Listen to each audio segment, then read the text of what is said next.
नमस्ते मेरे प्यारे साथियों। तो आप लोग कैसे हैं? मुझे आशा है कि आप लोग अच्छे होंगे, स्वस्थ होंगे और अपनी पढ़ाई में बेस्ट होंगे। तो आज की क्लास में हम लोग बात करने वाले हैं फिजिक्स यानी कि वर्ग 10 के लिए फिजिक्स चैप्टर 5 जिनका नाम है ऊर्जा के स्रोत। जिनका नाम क्या है? ऊर्जा का स्रोत के बारे में के ऑब्जेक्टिव क्वेश्चन को हम आज देखने वाले हैं। तो यह आपको आसान भाषा में समझाया जाएगा जो कि बिहार बोर्ड मैट्रिक परीक्षा 2026 के लिए है। तो चलिए आज का क्लास हम स्टार्ट करते हैं। आप लोग जल्दी से अपने सभी दोस्तों में शेयर कर दीजिए ताकि वो भी देख सकें। और नए आए हैं चैनल पे तो चैनल को सब्सक्राइब करें, लाइक करें और कमेंट करें। बोल रहा है निम्न में से कौन बायोगैस ईंधन का स्रोत नहीं है?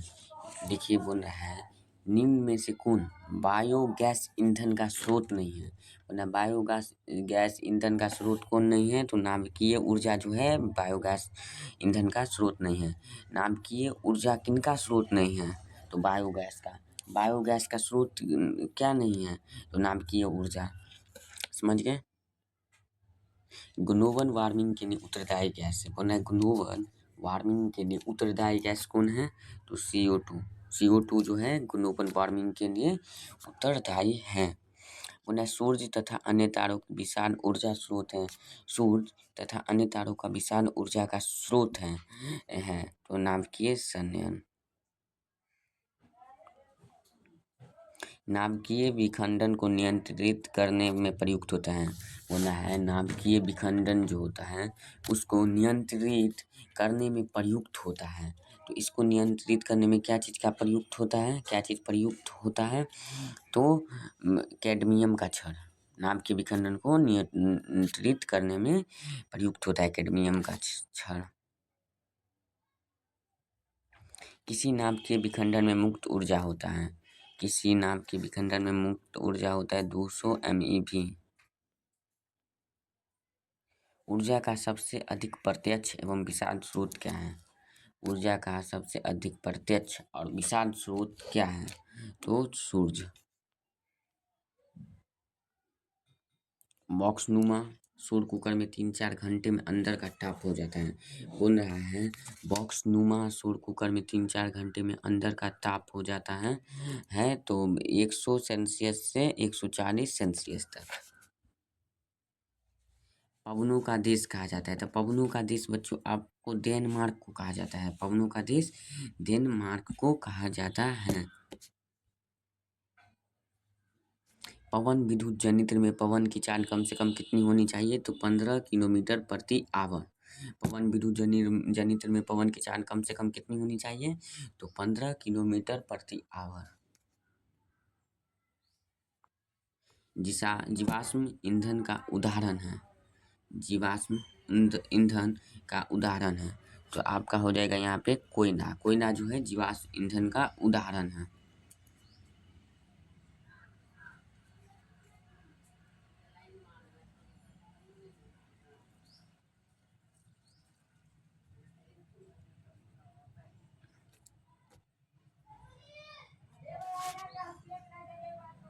प्राचीन काल में उष्मीय ऊर्जा का सबसे अधिक कहाँ गया क्वेश्चन?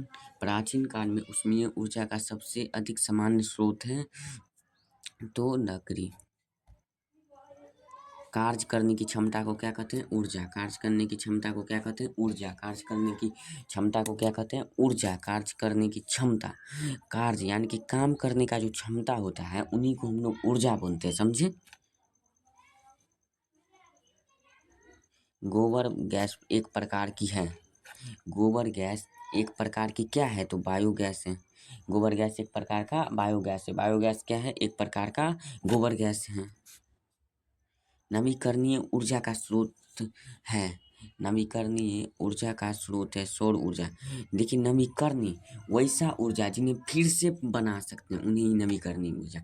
जैसे सौर ऊर्जा तो सौर ऊर्जा फिर से रोज बनता है तो इन्हें हम नवीकरणीय ऊर्जा बोलेंगे।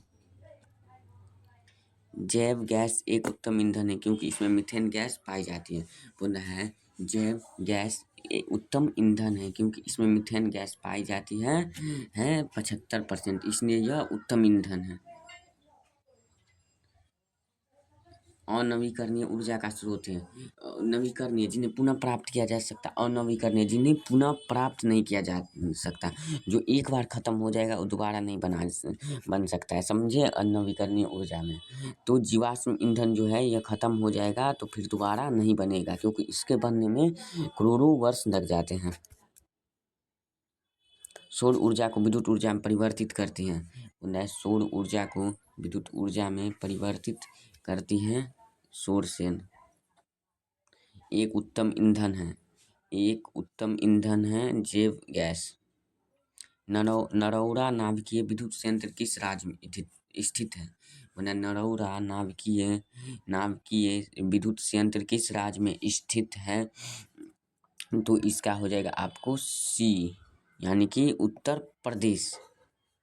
नरौरा नाभिकीय विद्युत संयंत्र किस राज्य में स्थित है? तो उत्तर प्रदेश राज्य में।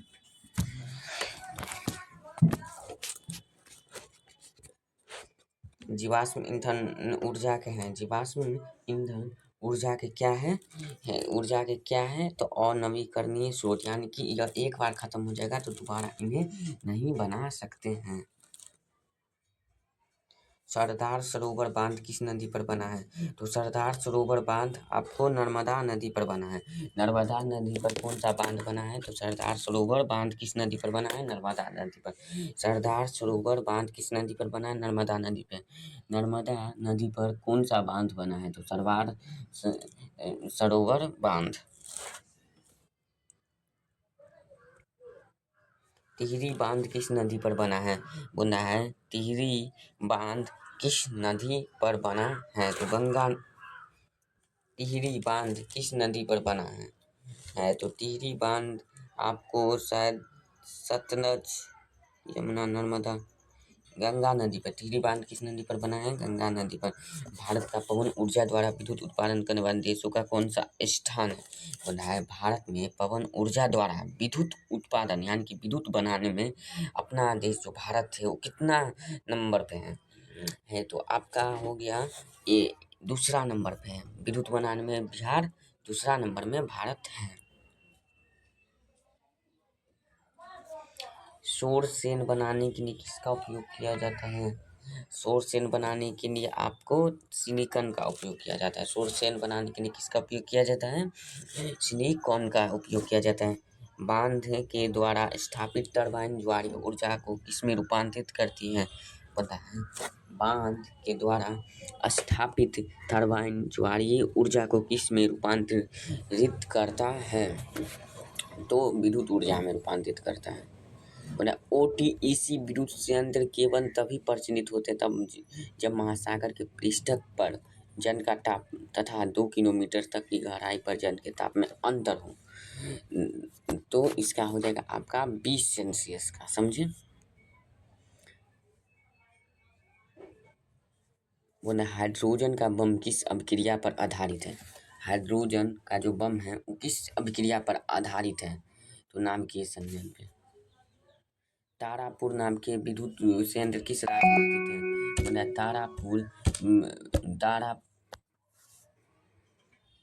तारापुर नाम के विद्युत संयंत्र किस राज्य में स्थित है? तो यह महाराष्ट्र में स्थित है। तारापुर कहाँ स्थित है? तो महाराष्ट्र में स्थित है, वहीं पर विद्युत संयंत्र है। बोला राणा प्रताप सागर नाम के विद्युत संयंत्र किस राज्य में स्थित है? बोला राणा प्रताप सागर नाम की विद्युत संयंत्र किस राज्य में स्थित है? तो राजस्थान में राणा प्रताप सागर स्थित है। पक्कम नाम के विद्युत संयंत्र किस राज्य में स्थित है? तो तमिलनाडु में यह स्थित है। काकरापार नाम के विद्युत संयंत्र किस राज्य में स्थित है? तो यह गुजरात में स्थित है। कैगा नाभिकीय विद्युत संयंत्र किस राज्य में स्थित है? हो गया बच्चों। तो आज हम लोग कितना ऑब्जेक्टिव क्वेश्चन देख लिए? 32 टोटल। तो आप लोग को पता होगा जो हम रोज देख ले। तो आज आपका जो फिजिक्स था, फिजिक्स में सभी चैप्टर के ऑब्जेक्टिव क्वेश्चन को हम करवा दिए। तो आपको कल से क्या है, रसायन शास्त्र स्टार्ट होने वाला है। तो फर्स्ट चैप्टर नाम है रसायन शास्त्र में जो रासायनिक अभिक्रिया एवं समीकरण, तो उसके ऑब्जेक्ट